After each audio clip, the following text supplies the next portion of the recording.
Don't forget to donate to One Ummah and its ongoing sadaqah. Support and share the amazing rewards of every project they are a part of. Remember, it's 100% donation policy. Donate now. Assalamu alaikum guys, and welcome to another episode of Smile to Jannah. Guys, a lot's been happening in the last couple of days. As you guys can see, hundreds arrested in a protest in support of Palestine action in London. You're going to see police and the authorities had given a forewarning saying that if you participate, then you won't be able to go to America, you'll be arrested. Palestine Action has been designated as a terrorist organization. Why? Because a couple of them snuck into a military base and all they did was throw paint in protest on the aircraft and then leave. That's enough apparently to be designated as a terrorist organization alongside ISIS and the others. As you guys can see on the placard, I oppose genocide and I support the organization. I don't want this to be clipped out and you know how these things happen. So there you have it, ladies and gentlemen. And the people that could afford to do that, I was seeing a lot of white people, so kudos to them, respect to them. They are putting themselves in the line of action, because Palestine Action, what made them unique and why people appreciated them was because they went to the arms dealers, Elbit Systems, that was supplying Israel, and they got many of them shut down. So they were doing practical things. So that's why a lot of people are really bummed that they've been falsely labeled. And the case is going to be tried again in November, and let's see what happens. Nick Ferrari summarizes it quite well, actually, even though his views are somewhat pro-Israel. Listen to what he's got to say. I don't think I want to live in a country where holding a poster saying, I oppose genocide, I support Palestine Action means you get arrested? Isn't that an overreach? 522? Now, it is thought the highest number of previous ever arrested.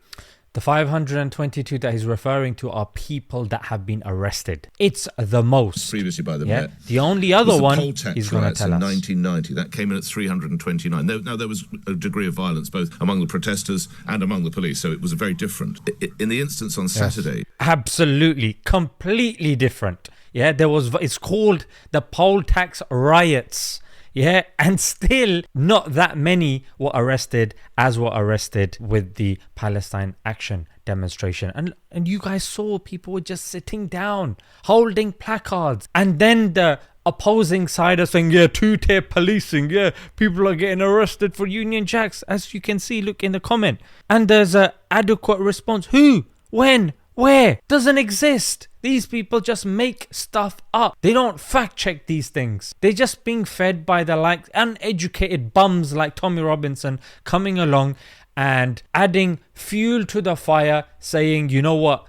It's these foreign. It's these brownies, mate. They're the problems. What about the 7 people, all white, Glasgow grooming gang? The biggest... Yeah, not that, mate. Yeah, it's all right, but... That brown guy over there, he looks shifty, mate. Yeah, he's just a white guy with a tan. I want to draw your attention to this. Israel holds one of the largest protests, estimating with an estimate of 100,000 people that took place, opposing the new government plans to seize Gaza City. In other words, Israel is now doing what it has claimed to, which is take over Gaza. And when we used to mention it, just been conspiracy theorists. Is it the UN? The UN is a terrorist organizer. They're extremists, mate. Okay, what about Amnesty International? Nah, forget that, mate. Okay, then who do we accept in this? No, unless Benjamin Netanyahu says it, we're not going to accept it. Well, now he said it. What now? Well, Hamas. Yeah, it's their fault, mate. Yeah, but even the Israeli officials have said we can't defeat Hamas. So these guys, they're complaining that we still have hostages. Listen to this woman. To expand the war and push deeper into Gaza. But my husband is still there. Every invasion, every bullet, every airstrike could cost him his life. Yeah, 20 out of the 50 remaining hostages are thought to be alive, according to these guys. DW News, what a joke. Yeah, and apparently, so people are worried that, yo, what's gonna happen? Yeah, there's a chance that these guys can be killed. Gaza, Here's what the mug says. Hamas lays down its arm, releases all the... So that, ladies and gentlemen, was a Freudian slip. Of course, he blames the whole of Gaza. Goes without saying. Gaza will be demilitarized. Israel will have overriding security responsibility. Demilitarized? Security, i.e. we're going to be taking over. It's our responsibility, even though it's not our land and technically they're free. To prevent future terrorist incursions. Security zone, i.e. the whole of Gaza. Will be established in Gaza. We're going to plant people in place just so people don't fully blame us. What a joke. What an absolute joke, ladies and gentlemen. And also, I'm sure you guys are aware, 5 journalists have been killed in one go in Palestine. Yeah, now look at The Guardian, how they've said it. Al Jazeera's Anas al-Sharif, because he's quite popular among 5 journalists, was killed by Israel in Gaza. Okay, makes sense. Let's see how the BBC covered it. They say Israel kills prominent Al Jazeera journalist and 4 colleagues in targeted attack. Colleagues. 5 journalists have been killed.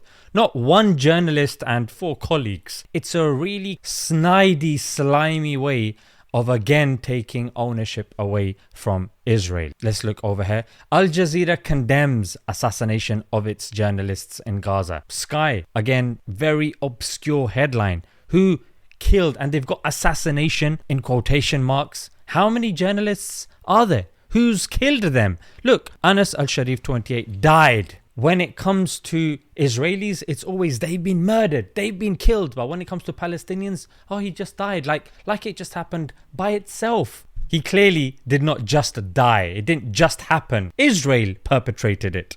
But it's just crazy. Look over here. Israeli airstrike kills. So, CNN is doing well so far. Multiple journalists. What, multiple, like 2? Including prominent Al Jazeera reporters. There were 5, mate. 5. They just can't bring themselves to say it. Again, Al Jazeera, because they lost people, it's Anas al-Sharif among 5 Al Jazeera staff killed by Israel in Gaza. Comparatively, and ITV also. Israel, they're the perpetrator, killed how many? 5. Who? Journalists. Where? Gaza. So kudos to ITV, who did a good job as well. Who is lastly, I wanted to give you some good news. Australia to recognise Palestinian state in September. Australia will recognise the state of Palestine. There you go. Others are saying, it's a wrong decision, blah blah blah, but it's a start. You know what I mean? I thought I'd just bring you up to date with what's going on. Bullet point form. Make sure you are watching s2jnews.com. Visit our website. Make sure you are following the Twitter account and the Instagram account to stay up to date with what's going on, and of course my channel as well. Let's leave it there until next time. Assalamu alaikum.